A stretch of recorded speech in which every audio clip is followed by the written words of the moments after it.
Okay, actually hindi magandang mga balita yung babalita ko ngayon. Pag-usapan po natin ngayon, itong kay Mark Magnifico Magsayo at mukhang tinanggal siya sa dapat umano, no? Narinig natin na dapat kasama siya dyan sa laban ni Ryan Garcia. Binalita na nung isang araw pa yan, bakit ba hindi matutuloy? At pag-usapan pa natin na may mga hindi rin ako magandang balita sa inyo regarding po, of course, Pedro Taduran, hindi rin makakalaban si Colyazo. Ano ba namang nangyayari yan? Si Manny Pacquiao, no need to donaire. At ako, meron akong blind item mamaya na parang hindi rin maganda. Pag-usapan po natin yan. Podcast Sports, the number one independent sports voice of the Philippines.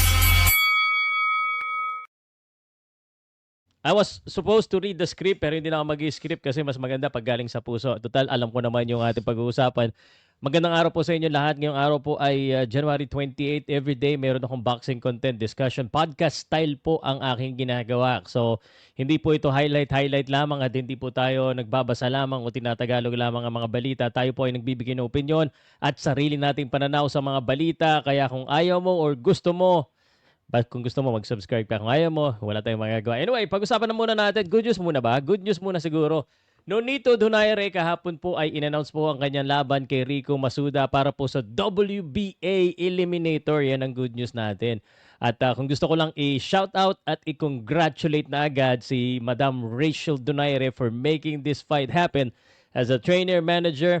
This is parang napakalaking bagay po, no? Maraming nagsasabi na hoy, paano nakakuha dyan si Nonito Donaire ng laban? No, well, it's a combination of the two. Magaling yung kanyang manager, kanyang asawa, magaling din siya dahil kahit na, kumbaga, hindi siya nanalo dun sa kanyang huling laban, talagang pinakita niya that he belongs there in the top. At ito pang update po kay Nonito Donaire, nakausap po natin si Rachel Donaire at nagpag-alaman po natin na siya po ay magpapatuloy na ng kanyang training sa Omega Boxing Gym sa Cebu hanggang double check yung data. I think March 7 ang sinabi sa akin eh. So yes. So yun ang pinaka-latest. Doon po siya magte-training. Actually, marami po mga world-class athletes ang bumibisita sa Omega Boxing Gym ngayon. Regarding naman doon sa kung saan ipapalabas sa Pilipinas, ipa-follow pa natin at kung siya po ang main event o hindi. May mga lumalabas kasi na main event daw siya o hindi. Pero ang importante, kasama po siya sa main card at ang pinaka-importante lahat, title eliminator. Ibig sabihin, pag siya po ay nanalo, magkakaroon na naman siya ng tsansa makakuha po ng world title fight. Okay, so good news. Bad news naman tayo. Itong bad news na masakit sa akin kasi alam nyo naman,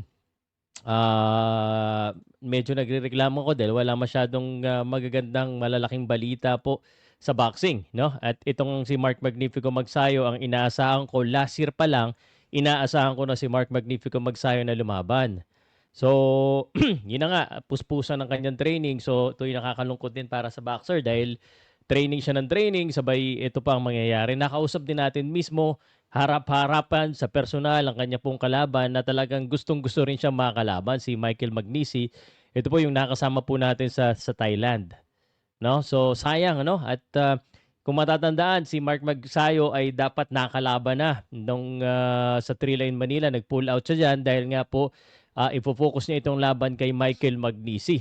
At ngayon na dapat ito nga ay mangyayari, ay unfortunately hindi rin po mangyayari sa ngayon. So, according po sa ating sources, si Frank Martin ang na-prioritize ng TGB dahil kulang na sa slots. Kumbaga, hindi ko lang alam kung siya po ay mapapasama pa rin sa undercard. Sana kahit ganoon, pwede pa rin, Ang huli pong laban po ni Mark Magnifico Magsayo ay noong July 19, 2025 pa at isang beses lang po siya nakalaban noong 2025. So that is not good. Although titulo yung laban na yun, ideally sa boxer, at least 2 to 3 times makakalaban.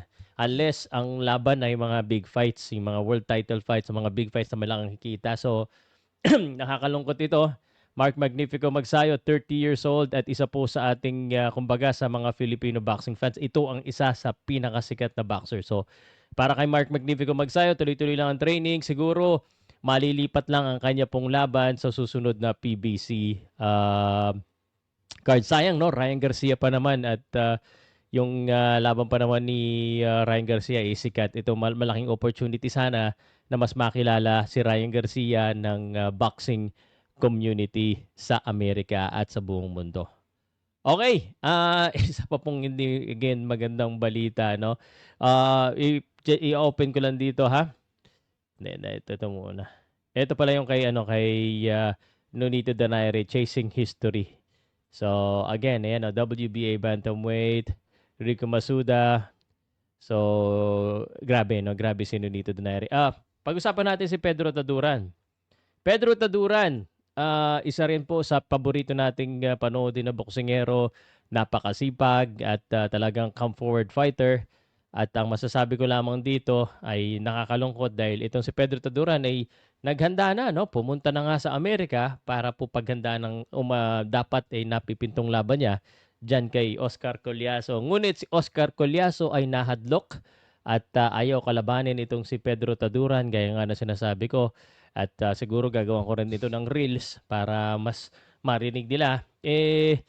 Pag ikaw ay magaling at hindi ikaw wala kang main promoter at ikaw ay dadayo, parang hindi ka kukuhanin kasi baka talunin mo lang eh.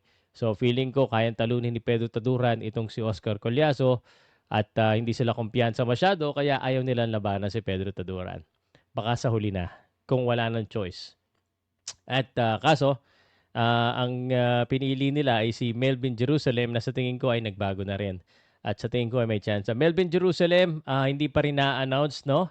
Nakakalungkot at wala pang na-announce na big fight talaga para sa international event. So sayang, no? So Mark Magnifico Magsayo, postpone. Pedro Taduran, sayang. Melvin Jerusalem, inaabangan. May pag-asa pa ito. Sa tingin ko ito yung mangyayari.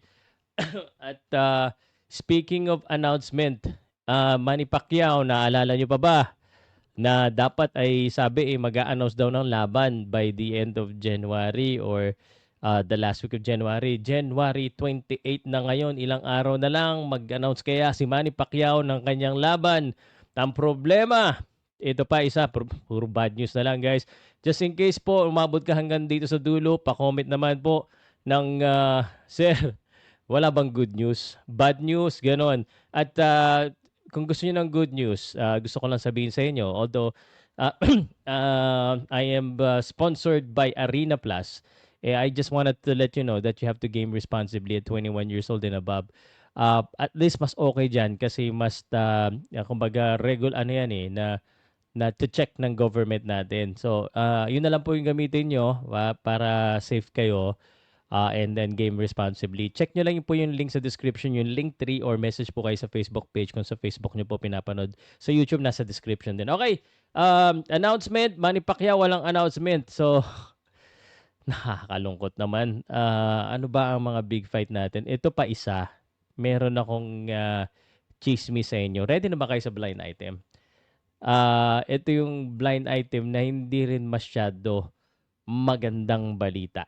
Okay? So, kung umabot ka dito sa part na ito, which is hindi lahat aabot, i-comment mo, hulaan mo. Okay? Pero ang purpose ko dito, sana hindi mo mahulaan. Okay? At malaman ng mga boxer na sila yung pinag-uusapan. Pero ako naman, sasabihin ko, yung blind item ko, supportado ko sa mga boxer. Kasi the boxer always wants the best for them. Tama? Tama. Siyempre, pag ikaw boxer, alam mo yung worth mo, alam mo kung ano yung nararapat sa'yo. So, ipaglalaban mo yan. So, negotiations, kumbaga. So, ang ating pong blind item, hindi lang isa, kundi parang dalawa yata na boksingero ang under negotiation ngayon na medyo hindi pa maganda ang nangyayari. Medyo mahirap. So, hindi ako nakapagsulat ng script pero gagawa ako ng post. Abangan niyo yung post ko na medyo may detalye. Ang masasabi ko lang, prospects, sikat na sikat. No? Sa mga boxing community lang ha. So sana po ay magkasundo at mahirap ngayon pa tayo maging choosy kung kailan wala masyadong option at kung kailan ang Philippine boxing ay kailangan na kailangan. Speaking of Philippine boxing, wala pa nga ring announcement ang Blow by Blow na meron silang event.